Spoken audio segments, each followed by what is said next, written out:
So I'm sure that all of us here have watched interviews with our heroes, right? Like producers, musicians that we look up to who are already successful because we want to know how they did it. We want their advice. But have you ever noticed that when your heroes give career advice, it usually doesn't have anything to do with marketing or sales tactics? Very rarely do they tie their success back to those things. When they're asked the question, what's your advice for producers or songwriters who want to build a career? Typically they will say something along the lines of, well, you've got to make incredible music and have the right people around you and just don't give up. Some form of that advice. But for a music producer like you who is trying to get your business going, that advice can be frustrating because it just seems too simple and obvious. You probably thought to yourself, like, there has to be more to it than that. And you're right, there is more to it than that. I've learned working behind the scenes with dozens of these career producers that the skill they really have is knowing how to play the game, which I'll tell you about here in a second. But first, let me touch on the sales and marketing stuff real quick. That stuff does have a place. Like if a music producer already has built a pretty solid business, but is stuck and just can't grow it any further, then they might actually have a marketing or sales problem. And I can go in, make a couple of tweaks to their process, and it will make a pretty major impact. But again, they already have a business. The problem that I see a lot of newer producers make is that they will go learn marketing and sales tactics from people that don't really understand the music business, even if they make music. So when they apply what they've learned back to our industry, it might work a little bit, but it still feels like they're trying to fit a square peg into a round hole.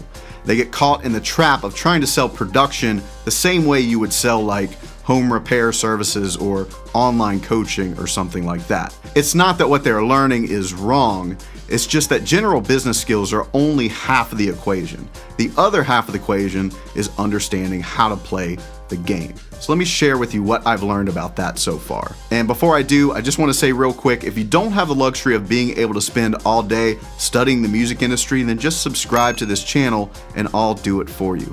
We also have a free subscription to the producer files linked below this video. So the reason some people will call this the game is because you're trying to unlock new levels in your career. And each new level provides you with more capital, and capital is what you use to unlock the next level.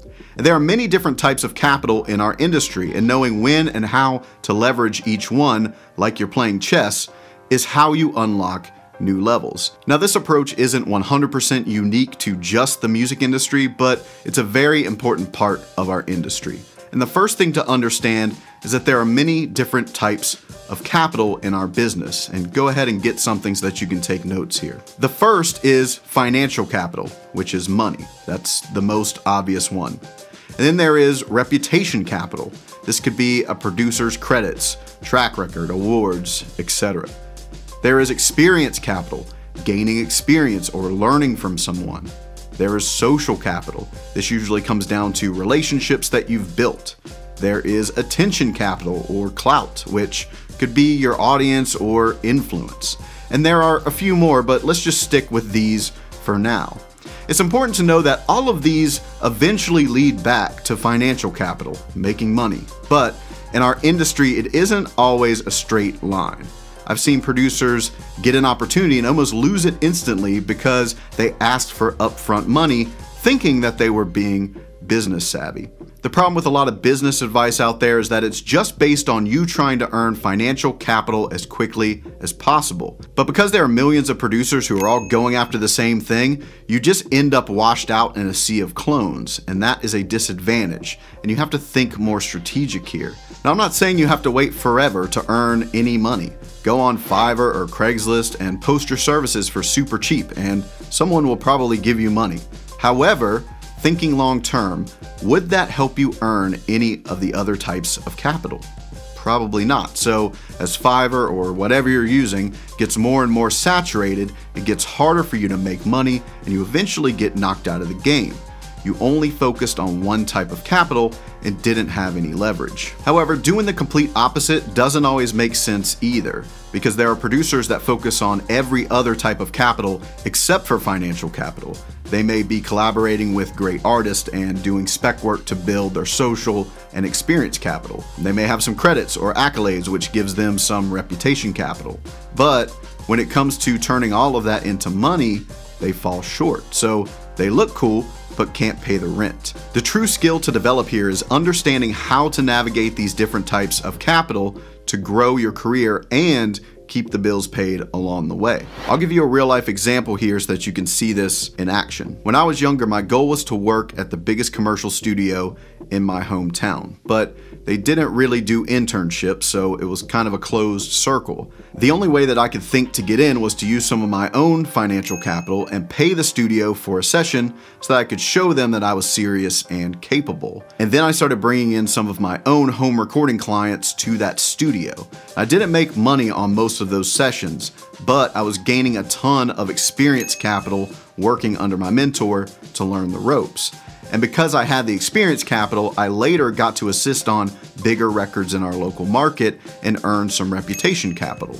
And I was still working a day job on the side because I needed financial capital to make all of this work. So to those of you who are not working because you want more quote unquote time for music, just take note of this. Money is usually a better fuel source than time when you're trying to start a production business. So that reputation capital earned me a staff position at the studio, and I was able to start making better money on all of the sessions that I was doing. Finally made a return on my investment. And because I worked there, my network grew massively. I was gaining more social capital, enough that when I later moved to Los Angeles and then to Nashville, I already knew some big hitters in the industry that my mentor connected me with. And I was able to build my own business, which unlocked many new doors for me, like being a part of Make Pop Music and buying a sample pack company that had a big mailing list. Those things helped me earn some attention capital and some clout within my little slice of the music industry. And that also gave me more experience and reputation capital, which is how I'm able to do well at the job that I have today, producer development and management. In just a handful of years, I blasted through many new levels in my career and now earn a lot of financial capital in this industry. But again, I had to understand the game to get here. And I see my clients play the game with each other as well. Like for example, if we have a producer who has a big following on social media, but doesn't have any credits on big projects, they will team up with a different producer who can bring them in on bigger projects. And in exchange, the first producer will leverage their social media following to help that other producer earn some money. Maybe they'll launch a sample pack together or something. And knowing how to navigate all of this and leverage the different types of capital is much easier when you have guidance from people that know how to do it. So if this is something that you're serious about, then just reach out to me so that we can help. Links are in the description below. And make sure to watch this next video, which will show you how to use DNA to grow your music production business. Peace out.